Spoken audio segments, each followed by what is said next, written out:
नमस्कार, मी डॉक्टर सतीश वसंत शिंदाडकर. आज आपण शाकाहार करावा की मांसाहार करावा याविषयी आयुर्वेदाचं मत आणि माझं मत सांगणार आहे. आयुर्वेदामध्ये शाकाहार म्हणजे शाक अधिक आहार असा तो शब्द आहे. शाक म्हणजे भाजीपाला जो आपल्या निसर्गामध्ये जमिनीत लागवड करून उपलब्ध केला जातो आणि मांसाहार या प्रकारांमध्ये प्राणी, पक्षी, जलचर म्हणजे पाण्यात राहणारे यांचा समावेश होतो.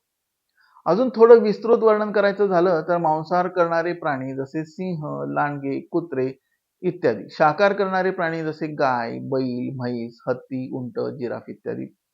पक्ष्यांमध्ये देखील पाण्यात राहणारे, जमिनीवर राहणारे आणि आकाशात उडणारे असे प्रकार होत असतात. जलचरांमध्ये जे पाण्यामध्ये निर्माण होणारे व त्यातही दोन प्रकार, खाऱ्या पाण्यात म्हणजे समुद्राच्या पाण्यात निर्माण होणारे आणि गोड्या पाण्यात निर्माण होणारे.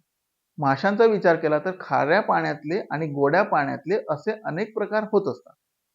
आयुर्वेदामध्ये शाकाहार आणि मांसाहार या दोघांचे वर्णन अगदी विस्तृतरित्या दिलेले आढळते. याचाच अर्थ असा होतो की आयुर्वेदाला मांसाहार देखील मान्य आहे. आयुर्वेदातले अनेक संदर्भ बघता मांसाहार हा विशिष्ट आजारातील लक्षणांवर सांगितलेला आहे. या सृष्टीत आढळणाऱ्या प्रत्येक प्राणी, पक्षी, जलचर यांच्या मांसाबद्दलचे विस्तृत वर्णन आयुर्वेदामध्ये आहे. मांसाहार करताना तो भाजून, चांगल्या प्रकारे शिजवून, पचनाला हलका करून आणि सोबत विशिष्ट प्रकारचे मसाले टाकून तयार करायला सांगितलेला आहे.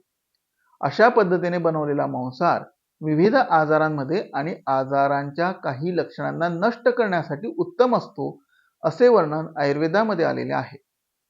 तसेच एखादा व्यक्ती मांसाहार करत नसेल तर त्याला त्या स्वरूपाचे मांस देणे गरजेचे असेल तर त्या रुग्णाला त्या मांसाहाराला लपवून आहारामध्ये सेवन करायला सांगितलेलं आहे.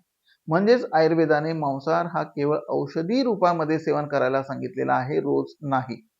तसं पाहिलं तर मनुष्याने मांसाहार करावा का किंवा करू नये याबद्दल मी अधिक बोलणार नाही, परंतु जी काही सृष्टीची रचना आहे त्यावरून मनुष्य प्राणी हा शाकाहारी असावा असा तर्क आपण काढू शकतो आणि आयुर्वेदाला अपेक्षित असणाऱ्या काळामध्येच मांसाहार करणं उत्तम आहे. मांसाहारामध्ये आयुर्वेदाने उडणारे पक्षी, जलचर उदाहरणार्थ मासे इत्यादी उत्तम सांगितले आहेत. तसेच अधिक प्रमाणात मांसाहार केल्याने निर्माण होणाऱ्या व्याधींचे देखील वर्णन केलेले आहे.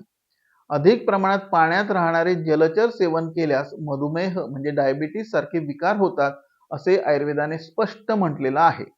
आपले शरीर आणि मन सात्विक राहण्यासाठी शाकाहार हाच उत्तम आहार आहे असे आयुर्वेदाचे आणि माझे ठाम मत आहे.